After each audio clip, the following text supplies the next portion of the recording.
Good morning! Maaga ko nga sinimulan ng araw ko ngayon. Naisip kong maglakad-lakad dito sa Bujiba.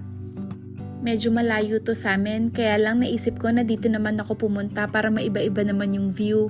Kasi lagi ngang sa Slima ako nagwo-walking. Ang ganda pala dito pag ganitong oras, napaka-peaceful.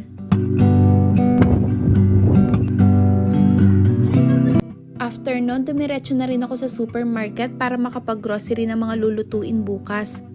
Kaya naman kumain na muna ako bago kami umuwi. Hindi na nga ako nakapag-video kasi late na ako. After kasi nun may lakad pa rin kami ng mga kaibigan ko kasi mamimili kami ng mga gagamitin namin sa Christmas party namin. Ngayon pa lang din kasi ako mamimili ng mga pangregalo ko at ang gagamitin namin para sa exchange gift.